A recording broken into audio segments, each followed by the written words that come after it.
wasn't doing this, I'd just be living in the edge. You know, I'd have a bit of tarpaulin and a fire and I'd just live outside. I don't like living indoors. This is my compromise from not living, you know, I'm living indoors but I can still move about. And I don't know why I went to the horses. Fucking bad move, really.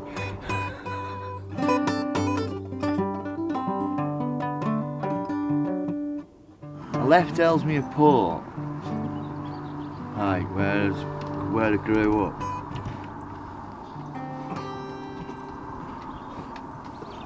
And it just happened.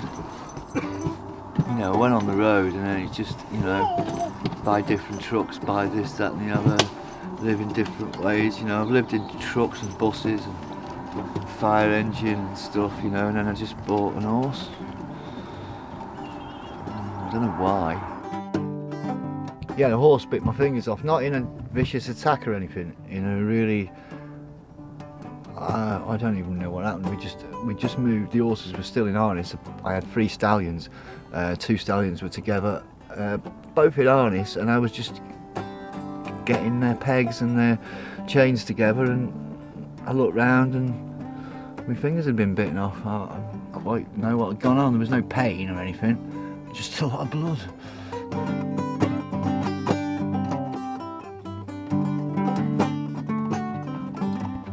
My dad tried to cut me hair, stop me playing music, and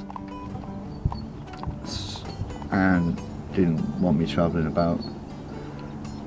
So consequently I did all them things.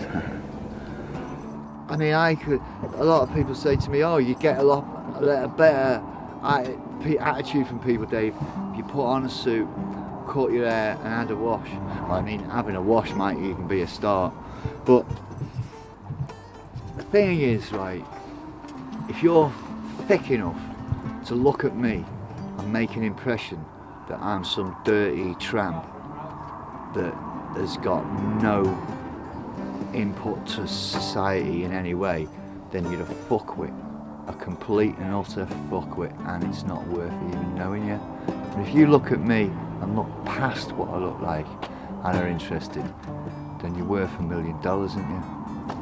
It's mad, isn't it? It's me fuckwit filter. I don't really go for all this land ownership fucking bollocks, to be honest. I mean, if I can see a piece of land that's not being used, I'll use it. Obviously, if it's something that's being used, and you know, and whether it belongs to anybody or not, if it's being used as a purpose, i.e. farmland is being used for fucking farmers, whether they own it or not, it doesn't matter.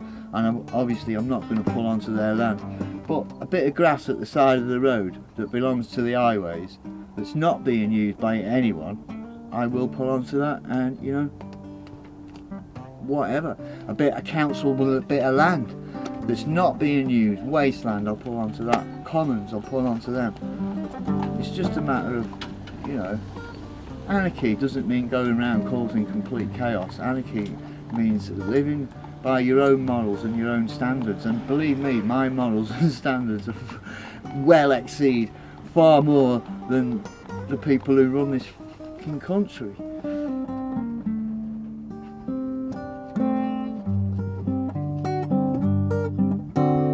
Well, just as the ladder of life has been strung, everything that sweeps on the most bottom rung. I spends all my time in the ashes and smoke. Then this whole wide world has no chim chimney, chim chimney, chim chim chiree. The sweepers as lucky as lucky. No chimney, chim chim chiroo. The look will rub our villa, she sounds right. Or below me, kid, and that's lucky. Well, up where the smoke it billows and calls, between pavements and stars, it's the chimney sweeps. There's hardly no daytime and hardly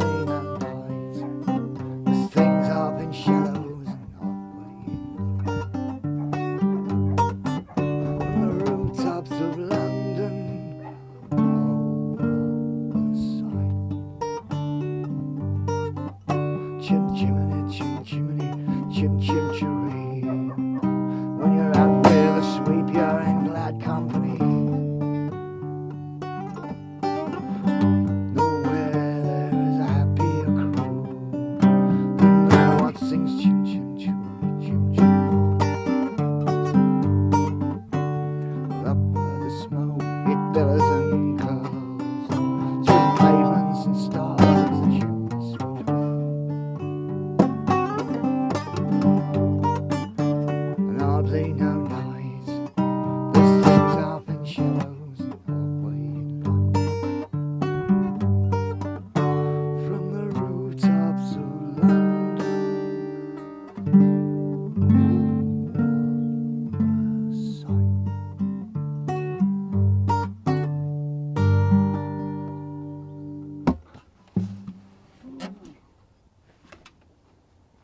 Mary fucking Poppins.